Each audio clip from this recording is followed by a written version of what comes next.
Dobrý den, já vás vítám u dalšího videa z hub. Máme další krásný říjnový den. Trošku větrný, ale doufám, že se nám podaří i takto něco najít. Nebudu to dlouho zdržovat a s pohledem na ty krásné mokoumurky můžeme začít, jdeme na to. Jako jednu z prvních hub tady máme takhle velikánského pařezu, který je tady přikrytý větvema od smrku.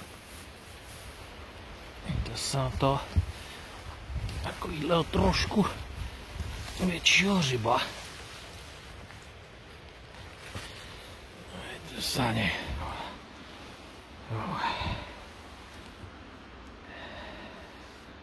Takhle tu trůnil u pařezu. Myslím, že zatím všichni můžou být spokojení, že ty huby nejsou vůbec červavý.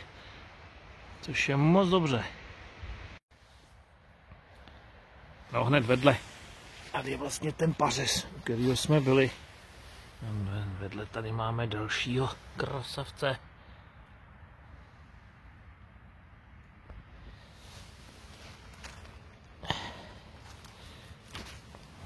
Dívejte se na to. Ty huby pořád rostou, ale úplně všude. Je jedno, kam jdete na houby. Prostě je to paráda. Jako dalšího tady máme samozřejmě krásného hřiba smrkovýho. Takhle v takovým napadaným.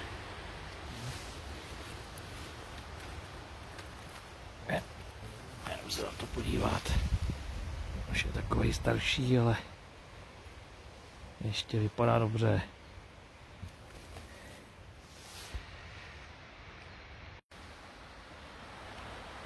A jsme našli toho hřiba. Tady máme další nález. Tentokrát je to kovář. Jo, ten vypadá taky slušně. Taky ještě slušně vypadá. Krásně s červenou pod kloboukem.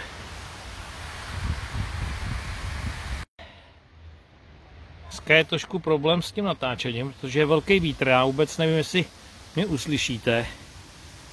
Takže kdyby náhodou, tak se omlouvám předem. A hned se podíváme tady na nádherného kozáka březovýho. Který tady roste takhle přímo od pařezu.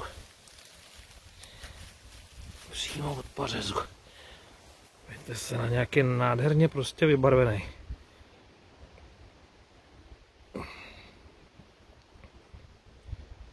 Nádherná houba. Teď jsem se musel dát na plazení, protože ta moje drahá palovička našla takovýhle nádherný houby. Tady v tom klanu těchto fialových houbiček, ametistových, tak se podívejte na takovýhle dva krásný hřiby, jak tady sedí. To je nádhera, to je prostě nádhera.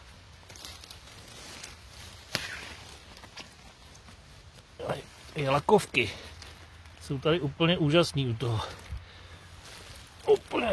Úplně jsou úžasný.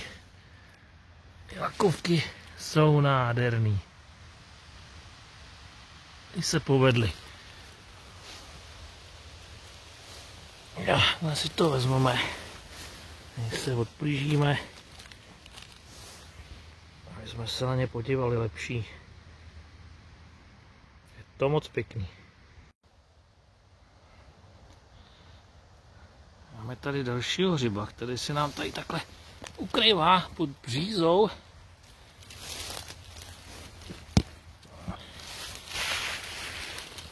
Takhle si ho budeme sebrat. To už má žlutozelený pod kloboukem. Už je tak akorát na to, aby se sebral. Takhle prudký světlo. Takhle se tady ukrývá hřib pod zbytkem smrčku. Sklíval. Teď to trošku odklopíme, ale je nepříjemný, ačkoliv je sluníčko dobrý, tak teď je nepříjemný. Není to moc v tom vidět.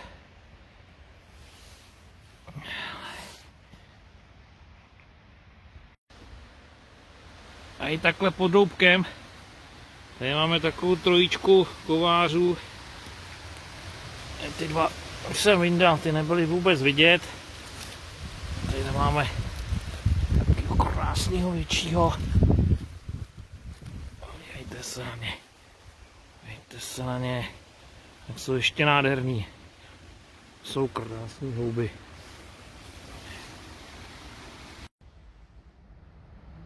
Máme tady další nádherný kováře s těma lakovkama.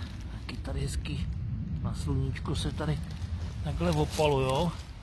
Tady je druhý. Tamhle je třetí. Se na ně takhle podíváme blíž. Dáme se na to blíž.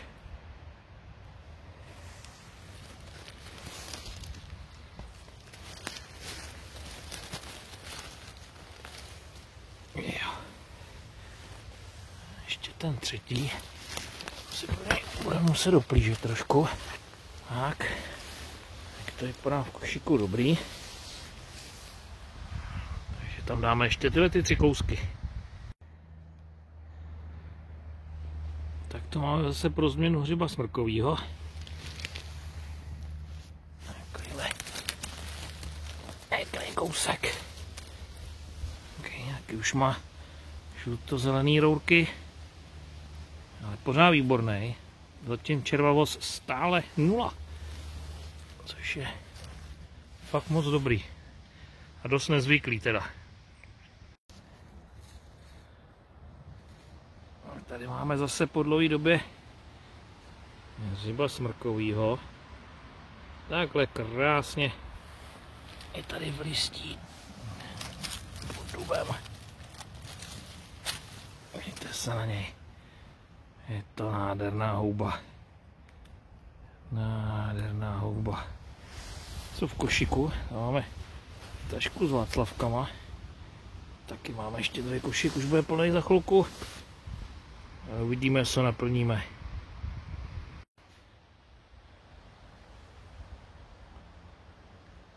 Tady takhle pod větvema máme tady nádherný hřiby. Se tady takhle schovávají.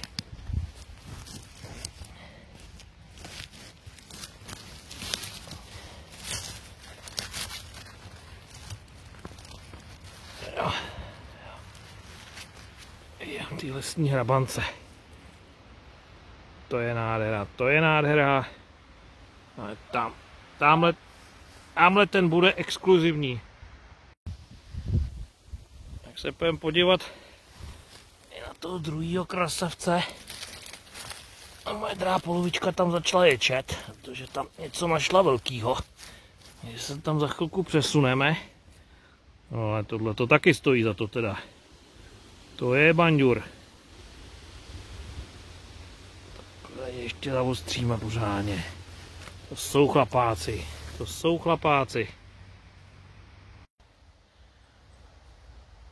A teď se půjdeme podívat na to, co našla ta moje drahá půlka. No, to se nedivím, že tady je čela.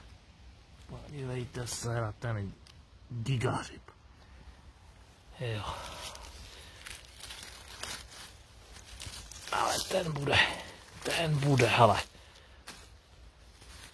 Jo, ten bude, hele. Ten je jasnej. Nádherná houba. Budeme se na ní podívat zblízka. Je velký problém se světelnýma podmínkama. To sluníčko prostě už je takový to podzimní. Do toho lesa, jak se střídá to světlo a tma, tak to nejde dost dobře zaostřit, ale doufám, že to dobře vidíte. A tohle bude jednoznačně dnešní král lesa. Jo. se půjdeme tady podívat do stínu na něj, hele. My se na něj půjdeme podívat do stínu. Takovýhle obrovský hřib. Je gigahřib zase. Wow. To je nádhera, to je nádhera. To je hřibakus.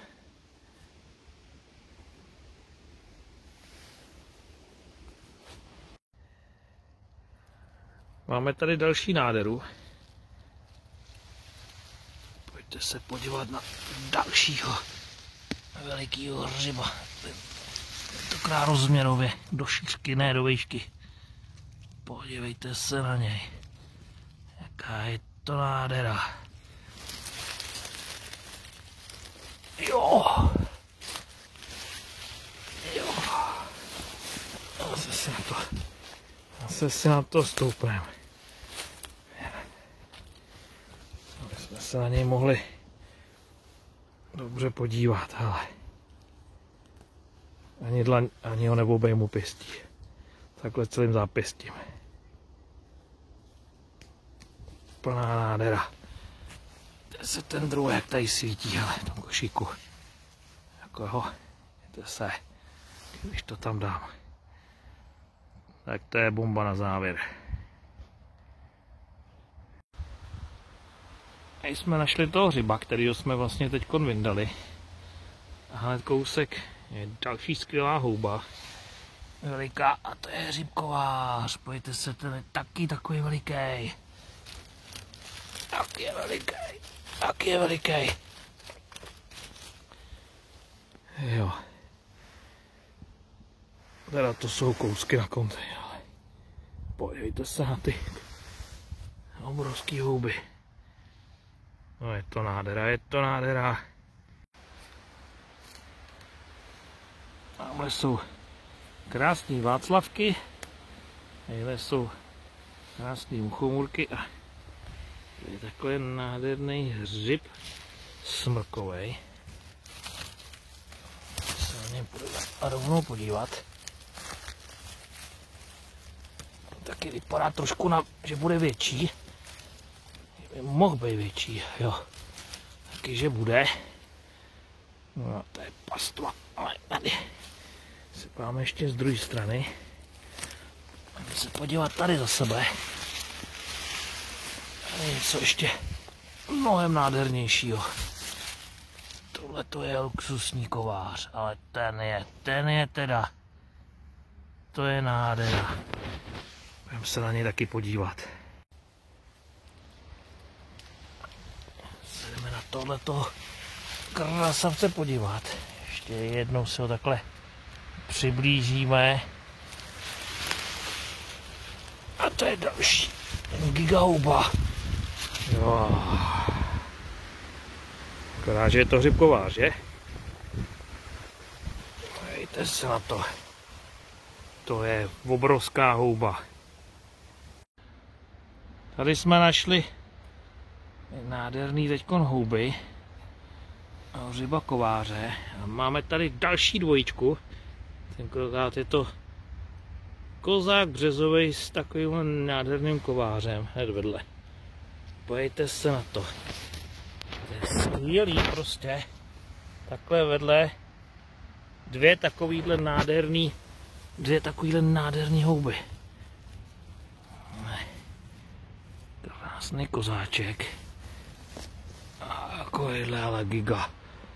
Zase giga houba. To je neuvěřitelný prostě. A dneska to se povedlo. Dneska to je houbařina, ale to je houbařina naprosto luxusní. Naprosto luxusní. No prostě dostali jsme se do těchto břízek a to je konec, ale. To je konec. Tady jsou další kozáci březoví. Nádherný. Takováhle dvojička tady. Máme jedno. A vezmeme toho druhého. Wow. Dejte se na tu velikost zase. Jak to narostlo, ale to fakt nemám kam dávat. A to mám tady tašku záchranářku. Musím použít. Už jsem měl původně na Václavky. A tady jsme teď sebrali ty kozáky. Jenom jsem se pojel doprava, jak jsem to tady čistil. Podívejte se. Tady jsou další. Tady jsou prostě další. Tady jsou další kluci. Teď se už mokrý je, ten se dokonce rozpadl ta hlavička. Ale to ještě v pořádku. Vůbec nejsou červí ty houby. Tak zázrak. Zkrátka teďko v těch břízkách mrňavých jsme si teď, jak se říká, nazbírali, nabahnili takových kozáků. Už to nemáme kam dát. Že už to nemáme kam prostě dávat. Fakt to budeme muset z toho lesa utéct. Jsme ještě nedošli, kam jsme dojít chtěli. Podívejte se, jako jo. Takovýhle obří ještě ke všemu houby. To je prostě tragédie. To je tragédie houbařská. Ale radostná. Tak přátelé, dnešní houbařina dopadla takhle. Takovýhle vrchovatý koše. Obrovský hřiby tady máme. I ostatní houby, kováře. Máme i václavky a záchranářský tašce, tady máme kozáky a nějakýho klouska, ale hlavně taky kováře. Takže byla to pěkná houbová smršť. Takže s tímhle pohledem já se s váma loučím a u dalšího videa zase nashledanou.